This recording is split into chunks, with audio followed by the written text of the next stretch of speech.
Oh, Jaleco. I know eventually you get better, but we've got a ways to go still.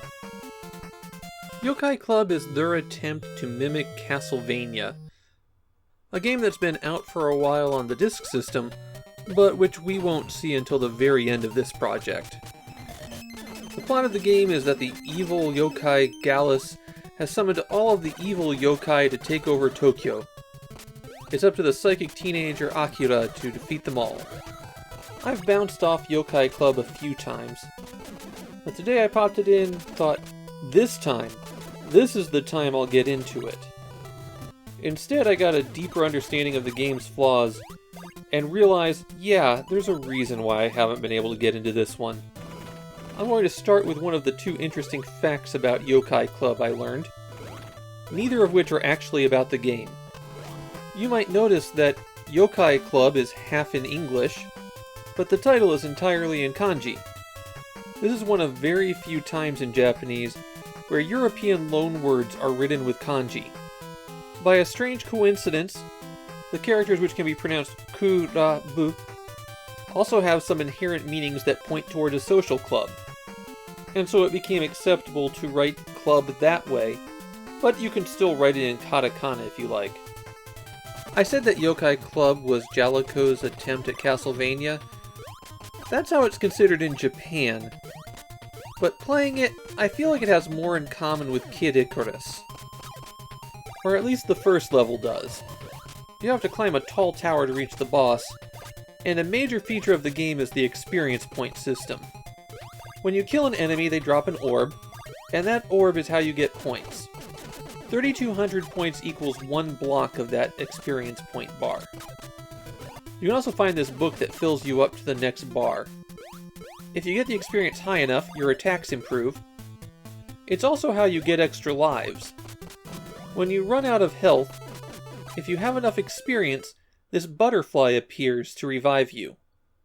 But the butterfly takes a block of your experience away in exchange.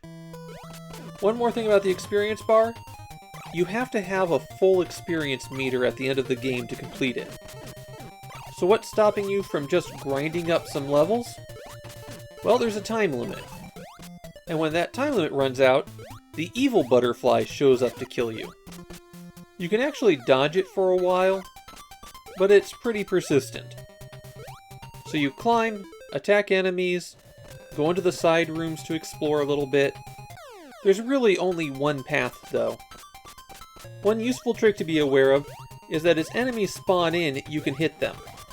That's good for taking out these faces. Naturally, there's things that you can collect.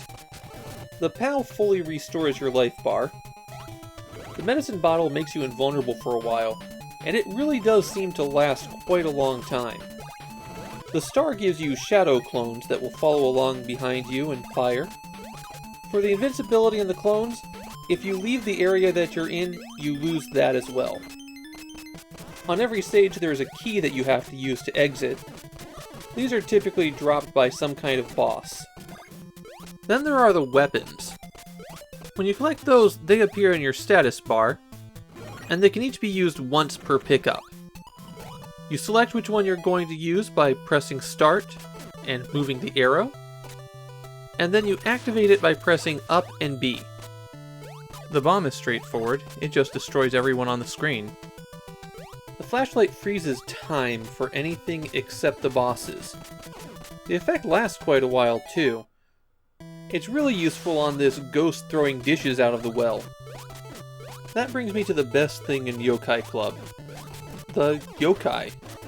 You don't see it so much on the first stage, but as you get further in the game, you get some really wonderful monster designs. Like this guy whose head attacks you after you destroy his body. Okay, I said the nice thing about Youkai Club. The bad thing is pretty much everything else. That experience point system just doesn't really work very well. You have to grind up points, but you don't have enough time to do so. Also, there's no continues.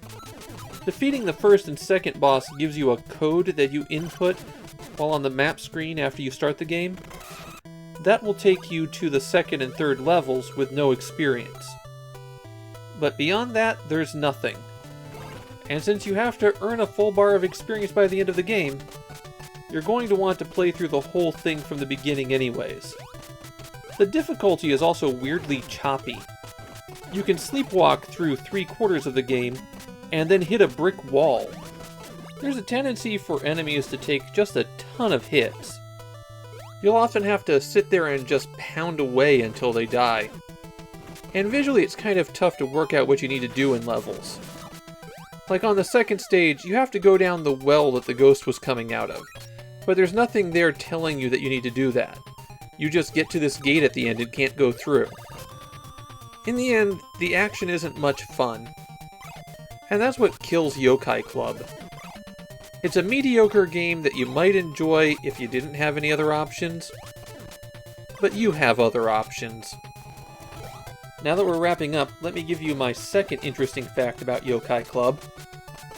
A month later, Jaleco will release Morero Pro Yakyu, or Bases Loaded as it's known in the US.